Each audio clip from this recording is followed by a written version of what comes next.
So a beautiful insight into a Rashi at the beginning of the Parsha that just, it rings so true. Rashi tells us by Yishma Yisro, the Torah begins this week's Parsha that Yisro heard. And Rashi says, Ma Shumu Hashama Uba. What did he hear about that he came? Kriyas Yamsuf u'Mechemes Amalek, the splitting of the sea and the battle against Amalek. And this is based on a Gemara in Zvachim on Daf Kuf Zayin that brings down three opinions as to what it was that Yisro heard. But the Gemara and the Rashi are very difficult because it seems to contradict the pasuk. The pasuk says, "By Yishma Yisro Chohim Midachosei Moshe," that Yisro heard is Kol Asher Asor Lokin Moshe Yisrael Hamo Ki Yotzi Hashem Es Yisrael MiMitzrayim. What did Yisro hear? He heard that they were coming out of Mitzrayim, everything that happened to Bnei Yisrael Mitzrayim. So why would anybody zero in on Kriyas Yamsuf or Matan Torah, whatever it would happen to be? The Torah already tells us what it was that he heard. So what's the question of Mashmua Shama Uba? And why Kriyas Yamsuf and Mechemes Amalek over anything else again? And it seems to be against the pasuk. And perhaps, interestingly, is why does it say Mechemes Amalek, the fighting with Amalek? It should say the Nitzachon, the victory against Amalek. So what exactly is going on here? So Rav Juk in his Sefer Eish Tamid explains beautifully. He says the question was not what did Yisro hear. The Torah tells us what Yisro heard. Yisro heard about all of the incredible things that happened. The question really is Ma Shmua Shama Uba. What caused him to actually do something about it? Because everybody in the world heard what was going on.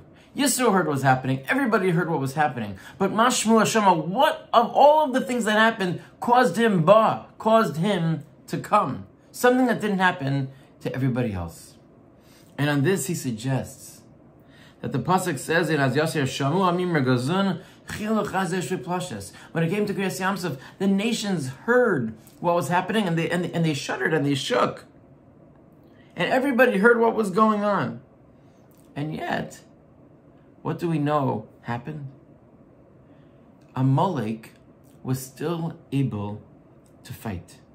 Amalek was still able to fight. How could it be that Amalek, after hearing everything that was going on, how was it that they were able to come and fight against Klal Yisrael? And that specifically is what bothered Yisro. Yisro could not understand. How can it be that after everything that took place, the descendants, everybody heard everything that was going on, the Alufei Edom, everybody, the descendants of Amalek, of Esav, represented by Amalek, they heard what happened, and yet they fought against Klal Yisrael. How could that be? And that's when Yisro realized the reason that nobody else was able to hold on to whatever it was that they witnessed was because they didn't do anything with it. If you can hear Kriyas Yamsuf and then fight against Klal Yisrael, that means that you lost out on that inspiration. In the moment, everybody was inspired. Everybody realized the greatness of God. He's bringing the Makos, he's bringing this, he's bringing that. But then it all disappeared. And you could even, immediately after Kriyas Yamsuf, fight against Klal Yisrael. That's Ma Shmua Shama Uba. What did he hear about that affected him more than anything else?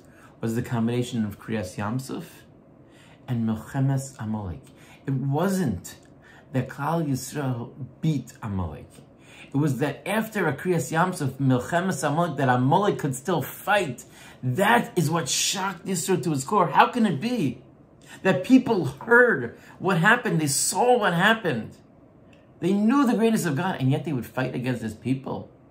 It must be that they didn't do anything with the inspiration. So Ma Shmua Shama Uba, what caused them to come was hearing not about the Nitzachon, but about the battle. When he sees that there are people, and that the inspiration will be lost if we don't do something about it, that inspired Yisro. It's specifically the Melchama and not the Nitzachon that inspired Yisro. And that's why it's not against the pasuk. It's a different question of what is it that drove Yisro. And Yisro understood that if I want to make sure that I take the inspiration, that it remains with me, is Uba, I have to do something with it. And at different points in life, we're going to have those moments of inspiration. We spoke a little bit last week about those Kriyas Yamsuf, moments, the moments where like Miriam Hanaviyah had, those moments of clarity, the moments of inspiration that we have are fleeting. And if we don't if we don't go ahead and do something with it and concretize them and make them part of who we are, then they're going to be lost. Yisro understood, and that's what was so special about Yisro. Ma'ashmu Hashama Uba. He didn't just listen, but he acted. And when we take the inspiration and then we act upon it, then the inspiration isn't just fleeting. It's something which becomes part of us. It's something which inspires us. It's something which helps us grow closer to HaKadosh Baruch Hu.